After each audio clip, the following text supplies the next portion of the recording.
இன்று பாராளுமன்றத்தில் நாம் வென்றிருக்கும் வெற்றி தமிழ்நாட்டை தேய்க்கவும் நசுக்கவும் பார்த்த சக்திகளை முறியடித்த முரசொலி எழுப்பி இங்கே வந்திருக்கிறோம். அதுதான் நம் வெற்றியின் ஆரம்பமாகவே நான் நினைக்கிறேன். இந்து சமய நலத்துறை அறநிலையத்துறை அமைச்சர்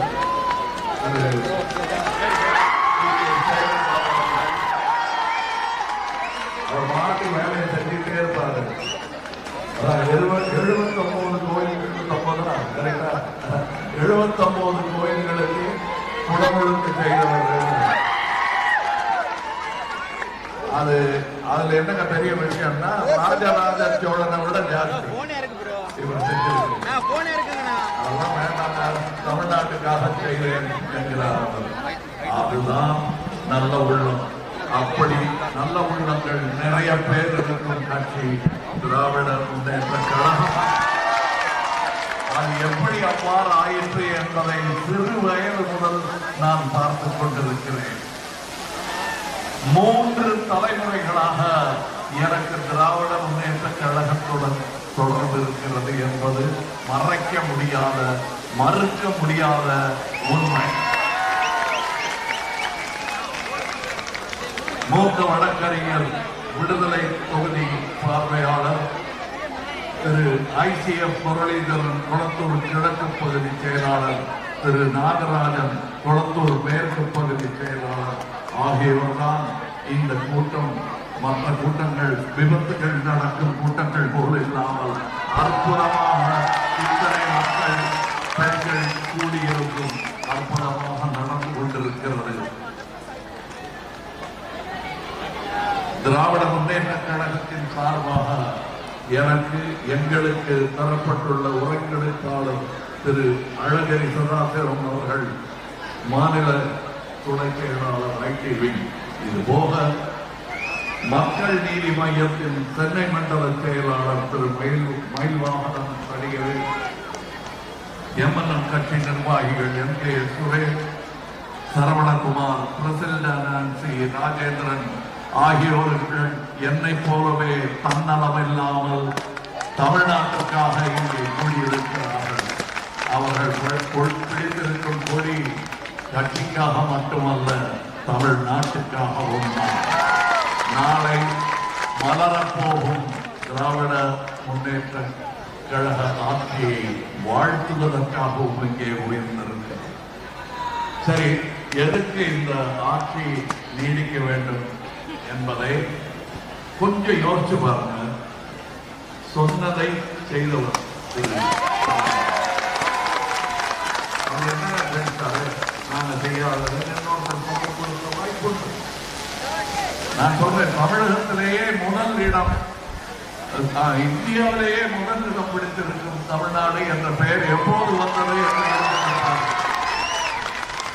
அப்படி யோசிச்சு பார்த்தீங்கன்னா இவர் சாதனை என்னன்னு புரியும். சொன்னதை செய்வோம், செய்ததை சொல்வோம் என்பது எத்தனை ஆண்டுகளுக்கு முன்னாடி நீங்கள் கேட்ட குரல் என்பதை யோசித்து பாருங்கள். அந்த குரலின் நீட்சி, அந்த குரலின் பிள்ளை இங்கே உங்கள் தொகுதியில் சகோதரர் திரு மு.க. ஸ்டாலின் அவர்களுடன் எனக்கான நட்பு தலைமுறைகள் தாண்டியது என்றால் அது தற்பெருமையாகும். இப்ப இந்த 8000 ரூபாய் கூப்பன் அது யார் வீட்டு சொத்து, இவர் பாட்டுக்கு சொல்லிட்டு போயிடுவாரு அப்படிங்கிறாங்க. இது யார் வீட்டு சொத்துங்கிறத நான் சொல்றேன் யார் வீட்டு சொத்துன்னு. நேரு உங்களுக்கு டேம் கட்டினாரு, அது யார் வீட்டு சொத்து. IIT எல்லாம் அமைத்தாரு, அது யார் வீட்டு சொத்து. அதே சொத்திலிருந்து எடுத்துத்தான் இவரும் கொடுக்கிறார். அந்த சொத்து யாருடையது யோசிச்சு பாருங்க, உங்களுடையது. அதை நீங்கள் ஏதோ யாரோ வந்து கையில வச்சு அமைக்கிறாங்க விட்டுறாதுங்க. இப்படி வந்து சேர வேண்டிய பணம் அது உங்களுக்கு 34 விழுக்காடு பெண்களின் கல்வியில் சேர்க்கை என்பது இந்த ஆட்சியில் நடந்திருக்கிறது. இந்த 34 ஆண்டுகளாகும் அங்கே இருக்கும் 34% இப்ப போராடிட்டு இருக்கோமே, அது 50% ஆவதற்கு முதல் வாய்ப்பு தமிழகத்திற்கு தான் இருக்கிறது என்று நான் நம்புகிறேன். சரி, ஒரு பள்ளிக்கூடத்துல ஹெட்மாஸ்டர் பிள்ளைய நீங்க தேர்ந்தெடுப்பீங்களா வேலைக்கு? இல்ல பள்ளியின் முதல் மாணவனை வேலைக்கு தேர்ந்தெடுப்பீங்களா? பள்ளியின் முதல் மாணவன் இங்கே தமிழக தலைவர் தான். அவரை தேர்ந்தெடுக்கிறது தான் புத்திசாலித்தனம். நீங்க ஒண்ணு யோசிச்சு பாருங்க, இடி ரைடெல்லாம் விடுறாங்க அப்படின்னு சொல்றீங்களே, அது ஏன் பிஜேபிக்கு மாத்திரம் விட மாட்டேங்கிறாங்க? பிஜேபிக்கு இடி ரைடு வந்ததை நீங்க செய்தி கேட்டிருக்கீங்களா? சோ வெவ்வேறு கட்சிகள் இருந்து அவங்களுக்கு ஆபத்து வரும்போது இடி இணை இல்லாத ஒரு இடம் மிதவை எதிர்பார்க்கும் போது அது அவங்களுக்கு பிஜேபி தான் போயிட்டு இருந்து. அதுல இன்னைக்கு ஒரு சின்ன ஓட்டை விழுந்திருக்கு, ஜாக்கிரதை. இன்னைக்கு பாராளுமன்றத்தில் ஓட்டெடுப்பில் அவங்க தளிக்க விழுந்தது ஆரம்பம். அதை ஞாபகம் வச்சுங்க. என்னங்க இது வந்து பிஜேபிங்கிற பேரை சொன்னது இல்லை, இப்ப டைரக்டா சொல்றீங்களேன்னா அதுக்கு காரணம் இருக்கு. அது என்ன பேர் சொல்றதுன்னு தெரியாம பேர் மாறிக்கிட்டே வருது. இந்து மகா சபை நீங்க, RSS நீங்க 2 இடத்துல சொல்றீங்க, 3 இடத்துல சொல்றீங்க. இப்படி மாறி வந்ததுதான் இது என்பது மக்கள் எல்லாருக்கும் தெரியுங்க. கொஞ்சம் தலைநரைச்சவர்களும் கேட்டுப்பார்கள் சொல்லுவாங்க. சின்னவர்களுக்கு தெரியலன்னா பெரியவங்க கிட்ட கேளுங்க, கதையாவது சொல்லுவாங்க அவங்க. அப்புறம் யோசிச்சு பாருங்க. நீங்க இப்ப நான் ஏன் இந்த பேரெல்லாம் சொல்றேன்னா இது உங்களுக்கு புரியணும். ஒரு தலைமுறைக்கு தெரியவே தெரியாது. தமிழக துரோகிகள் அங்க போய் சேர்த்துக்கிட்டு இருக்காங்க. சரி, திராவிடம் திராவிடம் திராவிடம் நாடு தழுவியது திராவிட குடும்பம்ங்கிறீங்க. அப்ப எந்த திராவிட கட்சிக்கு போட்டா உங்களுக்கு என்னன்னு கேக்குறீங்க. அதுல ஒரு சிக்கல் இருக்கு. இந்த திராவிட கட்சிக்கு தான் போடணும். அந்த திராவிட கட்சிக்கு போட்டீங்கன்னு வச்சுக்கங்க, இந்தியாவுக்கும் பிரதமர் அங்க இருப்பார், தமிழ்நாட்டுக்கும் முதல்வர் அங்கேதான் இருப்பார், டெல்லியில. தமிழ்நாட்டுக்கு முதல்வர் தமிழ்நாட்டில் இருக்க வேண்டும், தமிழ் உணர்வுடன் இருக்க வேண்டும். அப்படி இருந்தவர்களைத்தான் தமிழக முதல்வராக தேர்ந்தெடுத்திருக்கிறது தமிழகம். அண்ணா முதல். அதை மறந்துடாதீங்க. நான் அரவணைச்சார போட்டுக்கிட்டு ஸ்கூல்ல இருந்து ஓடி போய் பார்த்தேன் அண்ணா கோட்டைக்குள்ள போறது. அதை எதுக்கு யாரும் எனக்கு சொல்லி கொடுக்கல. என் குடும்பம் காங்கிரஸ்கார குடும்பம், எங்க அப்பா காங்கிரஸ்கார குடும்பம். டிஎம்கே திட்டிக்கிட்டே இருப்பாங்க. இருந்தாலும் என் மனம் ஏன் இவங்க என்ன செய்யறாங்கிறத பார்க்க துடித்தது. பெரியார் ஒரு காரணம்னா கூட ஏதோ நல்லது நியாயம் சொல்றாங்களே இவங்க. எல்லாருக்கான நியாயம் இருக்காது. நீங்க வெவ்வேறு, நான் முதல்ல சொன்னேன், வெவ்வேறு பேர்கள் மாற்றி மாற்றி சினிமாலாம் வருவேன். மாறு வேடம் போட்டு ஒரு மச்சத்தை வச்சுக்கிட்டு அடையாளம் தெரியாதுன்னு நினைச்சிக்கிட்டு வருவாங்க. அவங்கள இந்த மாதிரி மச்சத்தை வச்சுக்கிறாங்க, மீசையை வச்சுக்கிறாங்க, தாடி வச்சுக்கிறாங்க. அது தம்பி வடிவேல் சொன்ன ஒரு ஜோக்கு தான் ஞாபகம் வருது. நீ தொப்பி வச்சுக்கிட்டாலும் கொண்டையும் மறைக்க முடியலையாப்பா.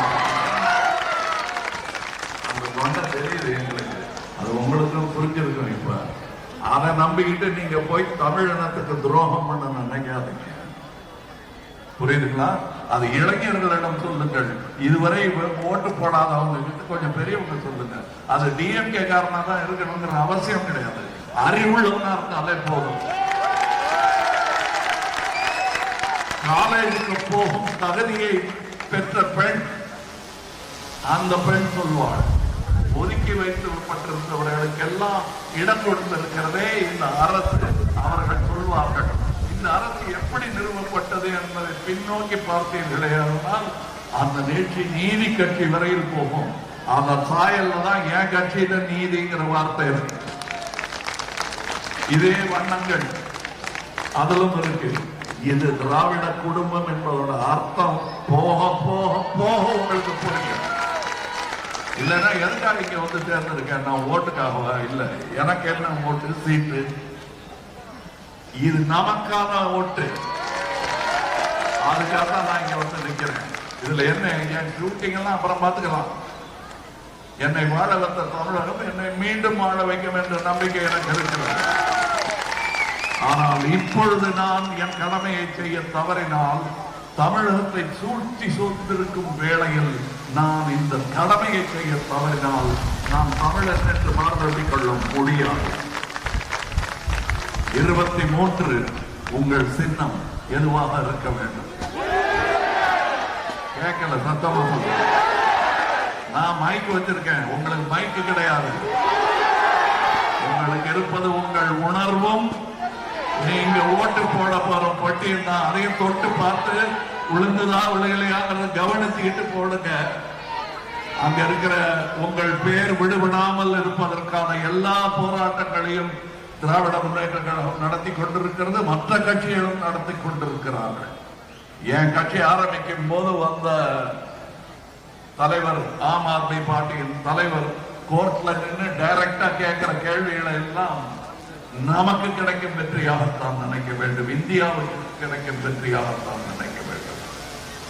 நானும் அது மாதிரியான ஒரு குரல் தான். இந்த குரல் ஓயாது, நீங்கள் ஓயவிடக் கூடாது. தேர்தல் நாள் 23 2026 இந்த மாதம், ரொம்ப நாட்கள் இல்லை. சின்னம் உதயசூரியன். வாக்களிக்க தவறாதீர்கள். இது நான் இந்த இடத்துல வந்து சத்தமா சொல்லி கேட்கணும்ன்றது இல்லை. உங்க உணர்வுகள் எப்படி பொங்கி இருக்கிறது, இங்கே யார் நிற்கிறார்கள் என்பது உங்களுக்கு தெரியும். நான் அவருக்காக மட்டும் கேட்கல, மொத்த கழகத்திற்காகவும் மொத்த தமிழ்நாட்டுக்காகவும் நான் இங்க சொல்லிட்டு வரேன்.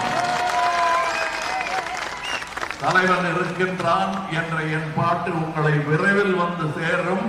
அதை கேட்டீங்கன்னா இன்னும் உணர்ச்சி பண்ணணும். கேட்டுட்டு போய் ஓட்டு போட வேண்டிய இடத்துல போடுங்க. நாம் மகிழ்வேன், நாம் மகிழ்வோம். நாளை நமதாகும்.